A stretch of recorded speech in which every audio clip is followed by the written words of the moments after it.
8वां अध्याय। भगवान के वचनों को न समझकर अर्जुन बोले, हे पुरुषोत्तम, जिसका आपने वर्णन किया है वह ब्रह्म क्या है, अध्यात्म क्या है, कर्म क्या है, अधिभूत नाम से क्या कहा गया है और अधिदेव नाम से क्या कहा जाता है। हे मधुसूदन, यहाँ अधियज्ञ कौन है और वह इस शरीर में कैसे है, और युक्त चित्त वाले पुरुषों द्वारा अंत समय में आप किस प्रकार जानने में आते हो। इस प्रकार अर्जुन के प्रश्न करने पर श्री कृष्ण भगवान बोले, हे अर्जुन, परम अक्षर अर्थात जिसका कभी नाश नहीं हो, ऐसा सच्चिदानंद घन परमात्मा तो ब्रह्म है और अपना स्वरूप अर्थात जीवात्मा अध्यात्म नाम से कहा जाता है, तथा भूतों के भाव को उत्पन्न करने वाला, शास्त्र विहित यज्ञ, दान और होम आदि के निमित्त जो द्रव्य दिकों का त्याग है वह कर्म नाम से कहा गया है। उत्पत्ति विनाश धर्म वाले सब पदार्थ अधिभूत हैं और हिरण्यमय पुरुष अधिदेव हैं और देहधारियों में श्रेष्ठ। अर्जुन, इस प्रकार शरीर में मैं वासुदेव ही विष्णु रूप से अधियज्ञ हूँ, और जो पुरुष अंतकाल में मेरे को ही स्मरण करता हुआ शरीर को त्याग कर जाता है वह मेरे साक्षात स्वरूप को प्राप्त होता है। इसमें कुछ भी संशय नहीं है, कारण कि हे कुंती पुत्र अर्जुन, यह मनुष्य अंतकाल में जिस जिस भाव को स्मरण करता हुआ शरीर को त्यागता है उसको ही प्राप्त होता है, परंतु सदा उस ही भाव को चिंतन करता हुआ, क्योंकि सदा जिस भाव का चिंतन करता है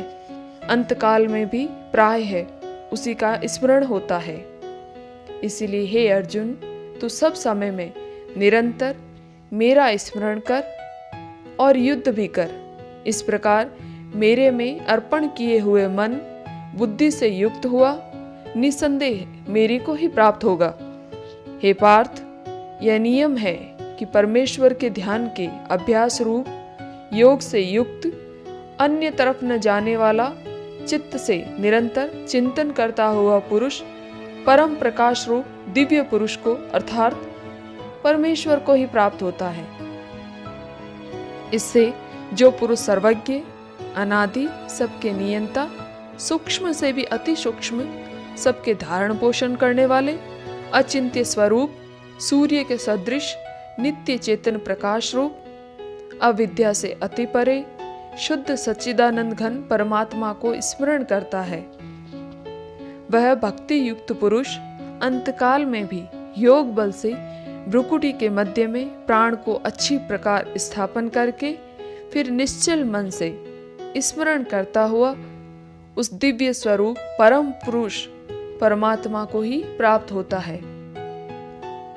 हे अर्जुन, वेद के जानने वाले विद्वान जिस सच्चिदानंद घन रूप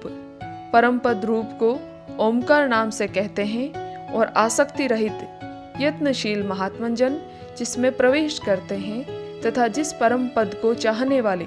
ब्रह्मचर्य का आचरण करते हैं, उस परम पद को मैं तेरे लिए संक्षेप से कहूंगा। हे अर्जुन, सब इंद्रियों के द्वारों को रोककर अर्थात इंद्रियों को विषयों से हटाकर तथा मन को हृदय में स्थिर करके और अपने प्राण को मस्तक में स्थापन करके योग धारणा में स्थित हुआ जो पुरुष ओम ऐसे एक अक्षर रूप ब्रह्म को उच्चारण करता हुआ और उसके अर्थ स्वरूप मेरे को चिंतन करता हुआ शरीर को त्याग कर जाता है,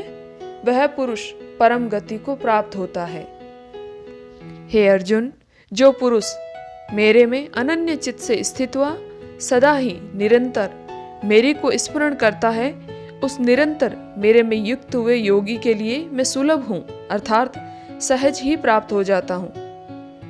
वे परम सिद्धि को प्राप्त हुए महात्मन जन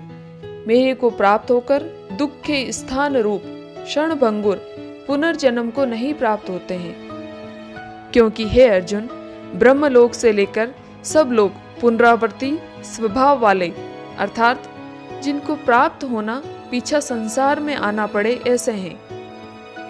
परंतु हे कुंती पुत्र, मेरे को प्राप्त होकर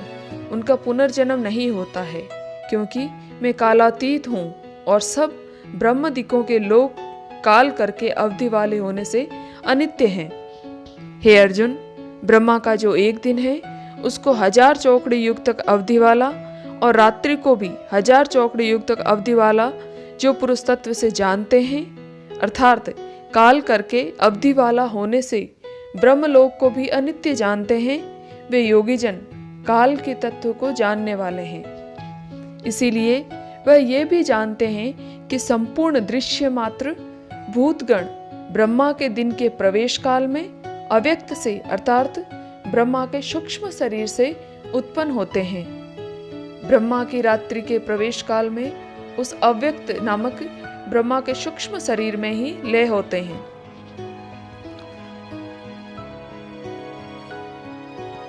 वह ही यह भूत समुदाय उत्पन्न होकर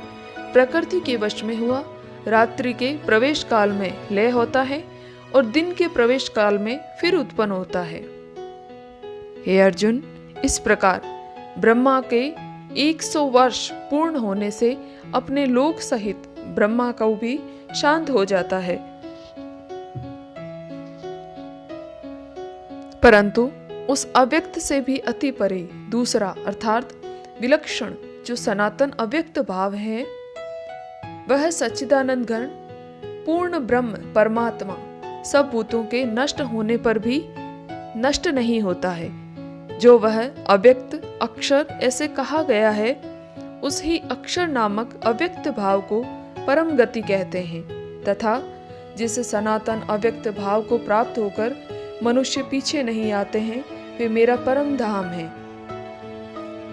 हे पार्थ, जिस परमात्मा के अंतर्गत सर्वभूत हैं और जिस सच्चिदानंद घन परमात्मा से यह सब जगत परिपूर्ण है, वह सनातन अव्यक्त परम पुरुष अनन्य भक्ति से प्राप्त होने योग्य है। हे अर्जुन, जिस काल में शरीर त्याग कर गए हुए योगीजन पीछे न आने वाली गति को और पीछे आने वाली गति को भी प्राप्त होते हैं, उस काल को अर्थात मार्ग को कहूंगा। उन 2 प्रकार के मार्गों में से जिस मार्ग में ज्योतिर्मय अग्नि अभिमानी देवता है और दिन का अभिमानी देवता है तथा शुक्ल पक्ष का अभिमानी देवता है और उत्तरायण के 6 महीनों का अभिमानी देवता है, उस मार्ग में मर कर गए हुए ब्रह्मवेता अर्थात परमेश्वर की उपासना से परमेश्वर को परोक्ष भाव से जानने वाले योगीजन उपरोक्त देवताओं द्वारा क्रम से लगे हुए ब्रह्मा को प्राप्त हुए हैं। जिस मार्ग में धूमाभिमानी देवता है और रात्रि अभिमानी देवता है तथा कृष्ण पक्ष का अभिमानी देवता है और दक्षिणायन के 6 महीनों का अभिमानी देवता है, उस मार्ग में मरकर गया हुआ सकाम कर्म योगी उपरोक्त देवताओं द्वारा क्रम से ले गया हुआ चंद्रमा की ज्योति को प्राप्त होकर स्वर्ग में अपने शुभ कर्मों का फल भोगकर पीछे संसार में आता है। क्योंकि जगत में ये 2 प्रकार के शुक्ल और कृष्ण अर्थात देवयान और पितृयान मार्ग सनातन माने गए हैं। इनमें एक के द्वारा गया हुआ पीछा न आने वाली परम गति को प्राप्त होता है और दूसरे द्वारा गया हुआ पीछे आता है अर्थात जन्म और मृत्यु को प्राप्त होता है। हे पार्थ, इस प्रकार इन दोनों मार्गों को तत्व से जानता हुआ कोई भी योगी मोहित नहीं होता है,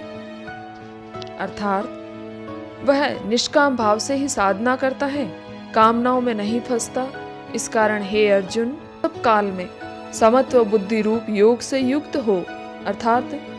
निरंतर मेरी प्राप्ति के लिए ही साधन करने वाला हो कि योगी पुरुष